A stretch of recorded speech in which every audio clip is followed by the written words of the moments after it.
मित्रों, महात्मा बुद्ध ने कभी पूजा पाठ को गलत नहीं कहा, लेकिन उन्हें आत्मज्ञान, करुणा और आचरण से कमतर और अप्रभावी माना। उनके अनुसार भीतर का परिवर्तन ही सच्चा धर्म है। तो चलिए साथियों, शुरू करते हैं आज की यह कहानी। बहुत समय पहले की बात है। मगध राज्य के एक छोटे से गांव में एक ब्राह्मण रहता था। उसका नाम था स्वर्णदत्त। स्वर्णदत्त अत्यंत धार्मिक था। वह हर दिन सुबह स्नान करता, अग्नि को हवन देता, देवताओं की मूर्तियों को फूल अर्पित करता, घंटियां बजाता और विविध मंत्रों का जाप करता था। उसका मानना था कि यदि वह सभी पूजा विधियां ठीक प्रकार से करता रहे तो अगले जन्म में उसे स्वर्ग अवश्य मिलेगा। मित्रों, स्वर्णदत्त का पुत्र आनंद एक जिज्ञासु और बुद्धिमान युवक था। उसने अपने पिता से पूछा, पिताजी, आप इतने वर्षों से पूजा पाठ कर रहे हैं, क्या आपके भीतर कोई बदलाव आया है?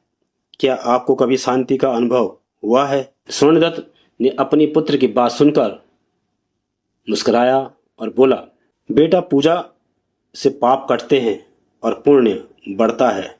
यही हमारे धर्म ग्रंथों में लिखा है, इसलिए मैं यह सब करता हूँ। यह सुनकर स्वर्णदत्त के पुत्र ने अपने पिता से फिर पूछा, क्या आपने कभी स्वयं देखा है कि आपके पाप कटे हैं या पुण्य बढ़े हैं? यह सुनकर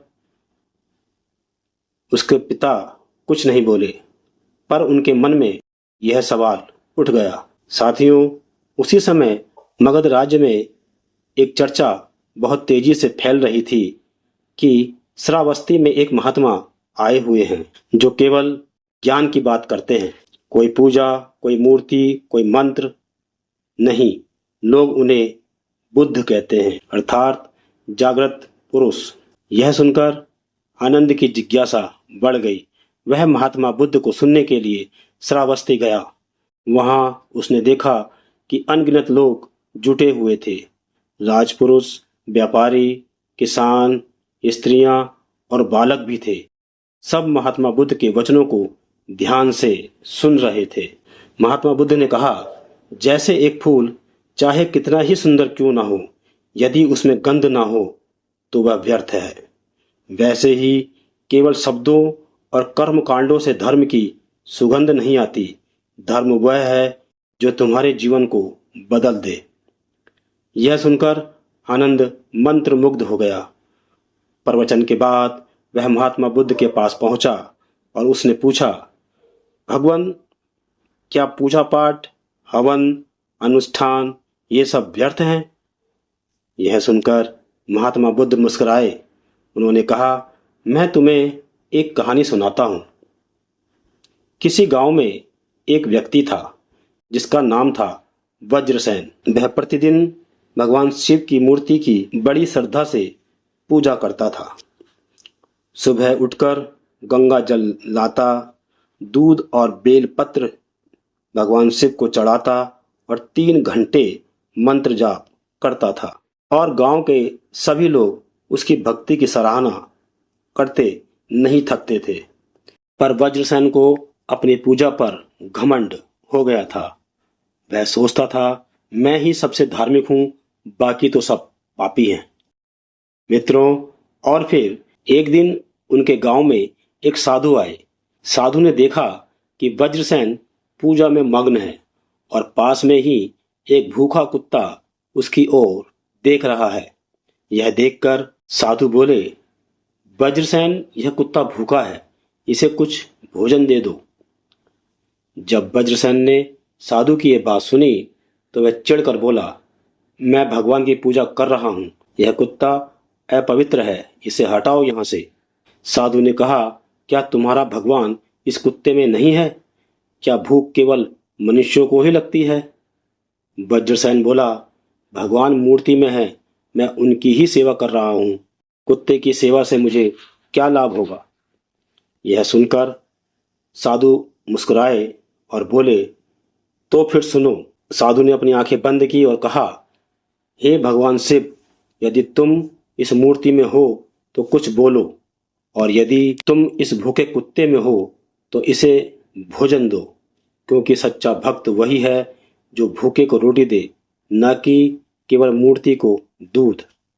और फिर मित्रों, तभी एक चमत्कार हुआ। मूर्ति से दूध बहकर नीचे गिरा और भूखा कुत्ता उसे पी गया। यह देखकर वज्रसेन हैरान रह गया। और फिर भगवान बुद्ध ने आनंद को समझाया और कहा, इस संसार में अनगिनत लोग विधियों, रीतियों और नियमों में उलझे रहते हैं।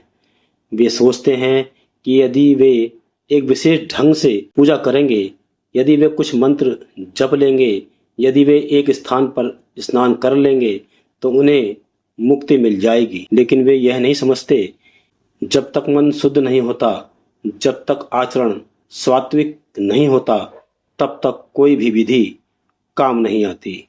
और फिर आनंद ने पूछा, तो क्या हमें पूजा पाठ बंद कर देनी चाहिए? महात्मा बुद्ध आगे कहते हैं, नहीं, यदि पूजा तुम्हें अहंकार से मुक्त करे, करुणा सिखाए, दया से भर दे और तुम्हें भीतर से शांत कर दे, तब वह सच्ची पूजा है। लेकिन यदि पूजा तुम्हें घमंडी, अलगाववादी, दिखावटी और आत्म केंद्रित बना दे, तो वह एक भ्रम है। साथियों, धम्मपद में महात्मा बुद्ध कहते हैं, कोई भी व्यक्ति चाहे आकाश में चला जाए, समुद्र में डूब जाए या पहाड़ों की गुफा में छिप जाए, वह अपने पापों से नहीं बच सकता जब तक कि वह स्वयं को ना बदले।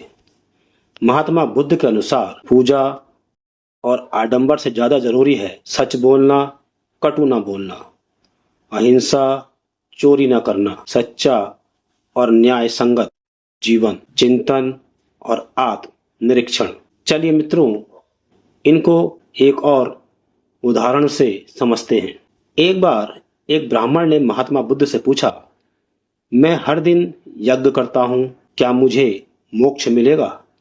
यह सुनकर महात्मा बुद्ध बोले, यदि तुम यज्ञ की अग्नि में घी डालते हो और मन में द्वेष, क्रोध और घमंड है, तो यह अग्नि तुम्हें मोक्ष नहीं देगी।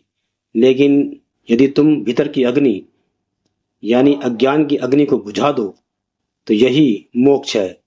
महात्मा बुद्ध आगे कहते हैं, पूजा पाठ, विधियां और रीतियां स्वयं में ना अच्छी हैं ना बुरी, वे एक माध्यम हो सकती हैं भीतर की यात्रा के लिए। लेकिन जब वे लक्ष्य बन जाएं और मनुष्य उनका दास बन जाए, तो वे बंधन बन जाती हैं। मित्रों, महात्मा बुद्ध ने कभी किसी धर्म को नकारा नहीं। उन्होंने केवल ब्रह्म प्रदर्शन और अंधविश्वास का विरोध किया। उन्होंने बार बार कहा, अपना दीपक स्वयं बनो, यानी दूसरों के कर्मकांड, नियम या परंपरा के भरोसे मत रहो। स्वयं विचार करो, जांचो, समझो, तभी सच्चा धर्म मिलेगा। साथियों, महात्मा बुद्ध के अनुसार पूजा पाठ, विधियां और रीतियां बेकार नहीं है यदि वे तुम्हें भीतर से शुद्ध कर दें। लेकिन यदि वे केवल दिखावा है, यदि उनसे तुम अहंकारी या भेदभाव पूर्ण बनते हो, तो वे व्यर्थ है। धर्म आचरण में, हम धर्म व्यवहार में, करुणा में और आत्म जागरण में होना चाहिए। सच्ची पूजा वह नहीं जो मंदिर में हो, सच्ची पूजा वह है जो हृदय में हो। जहाँ करुणा है, वहाँ महात्मा बुद्ध हैं। तो साथियों, मैं उम्मीद करता हूँ कि आपको यह कहानी पसंद आई होगी। इस तरह की और कहानियों को देखने के लिए कृपया आप हमारे चैनल रियल मोटिवेशन को लाइक, सब्सक्राइब, शेयर और कमेंट अवश्य करें। धन्यवाद।